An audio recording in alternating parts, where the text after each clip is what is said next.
Cheska, nung nagsimula tayo, tuwid ang buhok mo. Oh. Pero nang karoon ng family feud, nagpakulot. Ay, syempre, special ang family feud Nangyayari sa ba sa totoong akin. buhay? Pwe! Kabago-bago, hindi pa masyadong matagal sa bubble gang, kasama na sa promo, parang si Rabia. Ano to? Gustong maging regular? Nangyayari ba sa totoong buhay? Pwe! Pwe! Pwe!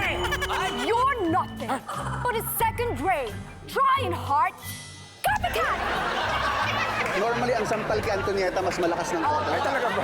Talaga ba, Pao? Ano sabi mo?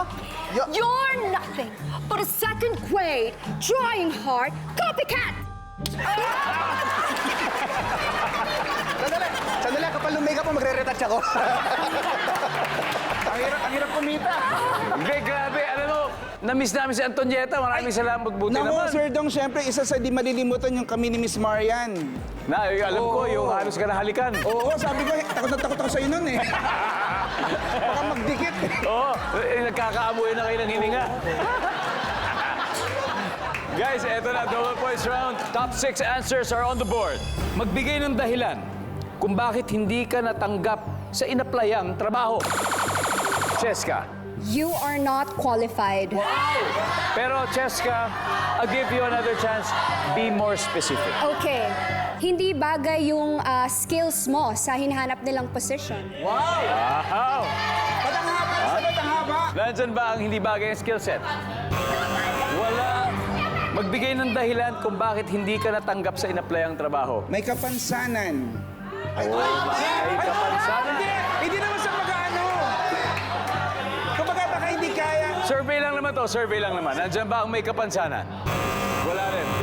Rabia, hindi ka natanggap sa ina-apply ang trabaho. Kasi hindi ka nakapagtapos ng pag-aaral.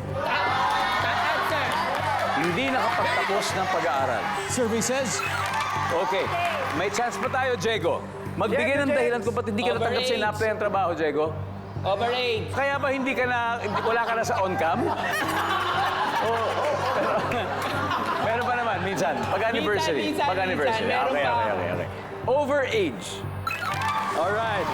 Mas mataas si Rabia. Rabia, pass or play? We're gonna play. Alright, let's go play this round. Paolo. Paolo.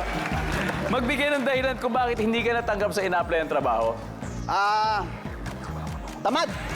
Tamad. Survey says, Wala. Buboy, ano kayong dahilan? Ba't hindi ka tinanggap sa ina-apply ang trabaho? Ito, kadalasan, naririnig ko sa mga kaibigan ko dahil may tato.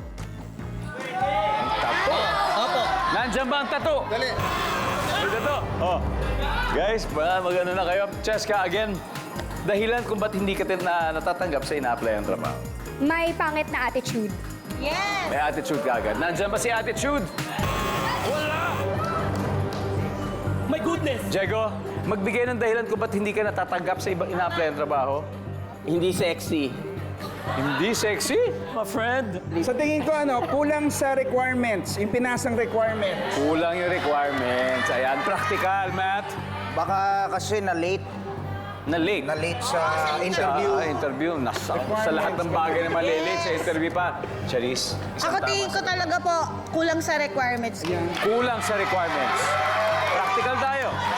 Guys, kulang daw sa requirements. Nandiyan ba yan? Wala. Okay. Guys, tingnan. Number 3 muna. Number 3. Yan. Kulang sa height. Iba yung requirements ng papeles, pero ito kulang sa height. Number 2. Bagsak sa exam. Number 5. Wala lang, walang bakante. And finally, number 1. Top answer ay...